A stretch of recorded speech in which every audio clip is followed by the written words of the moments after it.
예, 안녕하세요. 오늘은 53페이지에 이제 제4장 흙의 성질 이제 들어가겠습니다. 아마 기본적으로 그 토질력 학책들은 대부분 여기서 시작을 하는데 저희는 1장부터 3장까지 토질력학 전반에 대해서 일단은 한 번 더 공부를 하고 기본 아주 핵심적인 아주 공부를 하는데 필요로 하는 요소들을 공부를 먼저 했고 이제 제4장부터 이제 또 챕터별로 기존의 토질역학의 순서에 맞춰서 또 이제 진행이 됩니다. 53페이지는 어떤 것만 이해하면 되냐면, 흙의 공학적 성질이라는 용어가 나와요. 그러면 이 흙의 공학적 성질이라고 하는 거는 물리적인 성질과 역학적인 성질을 합해서 공학적 성질이라고 얘기를 합니다. 그러면 흙의 물리적 성질이라고 하는 거는 역학적 성질이랑 차이점이 뭐냐면 우리가 공부했던 집안의 응력 변형률과 관계가 없는 것은 물리적 성질, 관계가 있는 것은 역학적 성질. 그래서 이제 눈치가 있는 분들은 이제 금방 알겠지만 역학적 성질은 우리가 앞으로 배워야 할 투수 특성, 전단 특성, 안밀 특성, 변형 특성, 다짐 특성 이런 것들을 역학적 성질이라고 합니다. 응력 변형률이랑 다 관계가 되는 것들이죠. 그러니까 결국 무슨 얘기야? 다 응력 변형률 거동으로 표현할 수 있다라는 얘기가 됩니다. 그러면 물리적 성질이라고 하는 거는 뭐냐? 응력 변형률과 전혀 관계가 없는 것들이에요. 이렇게 이해를 하시면 되는데 그러면 응력 변형률과 관계가 없으면 뭐랑 관계되냐? 흙의 구조, 생성, 만들어지는 과정 이런 것들과 관련된 성질입니다. 그러면 이것도 이제 중요하게 여러분들이 하나 짚고 넘어가야 되면 물리적 성질은 왜 공부하고 역학적 성질은 왜 공부하냐 이 두 가지는 정확하게 이해를 해야 돼요. 지금 제가 말씀드리는 거는 사실 53페이지에 표로 다 정리가 돼 있어요. 그러니까 저를 보시고 이해를 하시면 돼요.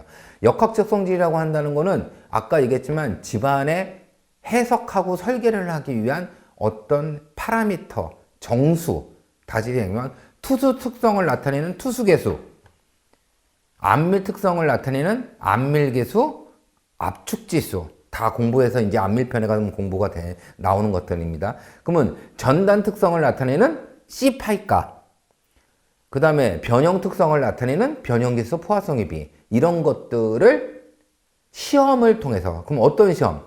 실내 시험과 현장 시험을 통해서 구해내는 게 역학적 시험, 그 시험입니다. 그러면 그 시험은 무슨 목적으로 하는 거야? 역학적 성질을 찾아내는 목적으로 한다. 그러면 이제 그에 대비돼 가지고 물리적 성질, 물리적 성질이란 건 뭐냐?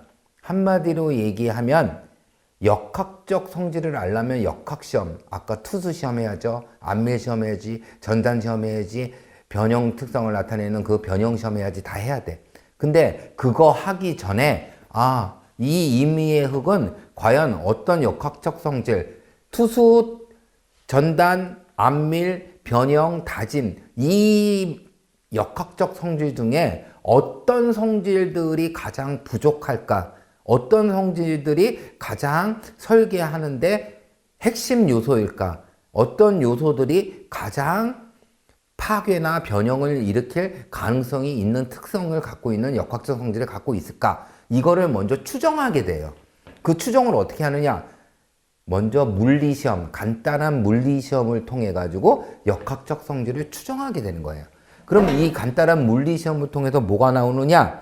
기본적 성질에 해당되는 상대밀도, 입도 분포, 에터버그 한계, 점토 강물. 물론 사지토와 점성토의 구분해서 기본적인 성질로 이렇게 간단한 물리시험을 통해 가지고 지표로 만들 수 있어요. 그 다음에 상대적인 성질을 통해 가지고 밀도값, 포화도, 함수비, 간극비 이런 것들을 흙의 상태 동수라고 하는데 이런 기본적인 성질과 상대적인 성질 두 개를 뭘로 찾아서 한다? 간단한 물리시험을 통해서 합니다. 라고 이해를 하면 됩니다. 그러면 이걸 갖고 뭐 하는 거야? 역학적 성질을 추정하는 거예요. 내가 추정해 봤더니 이거는 안밀이 많이 될 가능성이 있어. 그러면 그 다음에 역학시험으로서 안밀시험을 통해서 정확한 압축지수와 안밀계수를 찾아내는 게 되는 겁니다. 그리고 여기서 여러분들의 흑의 성질편에서 이제 공학적인 이제 분류법이 나와요. 그 아시토 분류법과 통일 분류법. 그러면 얘네들의 역할은 무슨 역할이냐? 지금 얘기한 대로 물리적인 성질은 간단한 물리 시험을 통해서 한다 그랬어요. 그거를 통해 가지고 기본적인 성질을 나타내는 지표도 만들어내고 또 상태 정수, 현재의 흙의 상태를 나타내는 밀도값, 포화도, 함수비, 간극비를 뽑아낸다 그랬어. 그러면 얘네들을 이용해 가지고 흙을 분류해 가지고 체계화 시킨 거야. 그럼 왜 체계화 시켰나?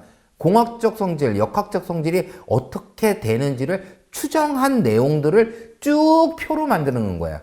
그게 바로 통일 분류법과 아시토 분류법이에요. 그걸 기호화 시킨 거고. 그러니까 무슨 얘기네. 흙의 물리적인 성질을 갖고 역학적인 성질을 추정하기 위해서 기술자들이나 교수들이 이거를 쉽게 표로 만들어 놓은 거구나. 분류를 해놨구나. 그럼 이 분류의 타켓은 뭐야? 유사한 공학적을 거동을 보이는 흙들끼리 쭉 분류해 놓은 거예요. 그럼 이것만 딱 보면 역학적 성질, 투수 특성, 안밀 특성, 전단 특성, 변형 특성이 대충 어떻게 되는지 알 수 있다 이 얘기예요. 지금까지 말씀드렸던 이 카테고리가 굉장히 중요하고 일장을 공부하는 데 있어서 큰 줄거리가 됩니다. 그 54페이지 넘기게 되면 이제 우리가 공부하는 이제 순서가 나와요. 어떤 순서가 나오냐면 첫 번째, 흙은 어떻게 만들어졌는지, 암이 흙으로 변하는 거죠. 그러면 그거를 락 사이클을 통해 가지고 저희가 흙의 생성을 먼저 공부를 할 거야. 그렇게 된 다음에 무슨 얘기를 하냐면 저 집안 속에 있는 임의의 흙을 시추를 해가지고 쭉 뽑아다 놓으니까 삼상으로 이루어지고 있다는 걸 알았어요. 흙입자, 물, 공기 이 세 가지로 구성이 되어 있는데 이 구성 요소들이 서로 상대적인 차이값, 상대적인 크기에 따라 가지고 역학적 성질이 많이 좌지우지 되더라. 그러니까 우리가 흙의 삼상을 통해 가지고 이제 좀 이따가 뭘 뽑아낼 거냐면 아까 말씀드렸던 상태 정수, 흙의 상대적인 성질에 해당되는 밀도값, 포화도, 그 다음 함수비, 간극비 이걸 뽑아낼 텐데 얘네들이 크기만 딱 봐도 역학적 성질이 대충 어느 정도 되는지를 가름할 수 있을 겁니다 라는 얘기가 나와요. 그런 의미에서 흙의 삼상을 통해서 상태 정수를 뽑아내는 게 의미가 있는 일이다. 그 다음에 3단계로 가면 이제 아까 얘기했다시피 역학적 성질을 추정하기 위해서 또 기술자들이나 학자들이 만들어냈어. 사질토에서는 입도 분포와 상대 밀도의 지표를 갖고 역학적 성질이 어떻게 되는지를 추정할 수가 있겠다. 아주 좋은 지표들을 만들어낸 거야. 상대 밀도가 크면 굉장히 조밀한 거네. 그러면 이런 흙은 다짐도 잘 될 거고 그 다음에 안밀 침하도 안 생길 거고 변형도 적을 거고 강도도 높을 거야. 이런 식으로 제가 말씀드리는 것처럼 추정할 수 있다는 거야. 지금 이런 개념들을 계속 지금 잡고 가야 됩니다. 그 다음에 점성토에 가서는 에터버그 한 개, 그 다음에 점토 광물 요것만 보면 얘가 점성토가 대충 어떤 성질, 안밀이 많이 될 건지 변형이 많이 될 건지 수축이 많이 될 건지 팽창이 많이 될 건지 이런 것들을 가늠할 수 있다는 거예요. 그러니까 학자들이 만들어낸 아주 중요한 지표죠. 무슨 목적으로? 역학적 성질을 추정하기 위해서. 그럼 어떻게 만들어졌어? 물리적인 간단한 물리 시험을 통해서 물리적인 성질을 뽑아내서 이걸 갖고 지표로 만든 거야. 그러면 상대 밀도를 공부하게 되면 또 뭐냐면 상태 정수의 간극비를 이용한 거야.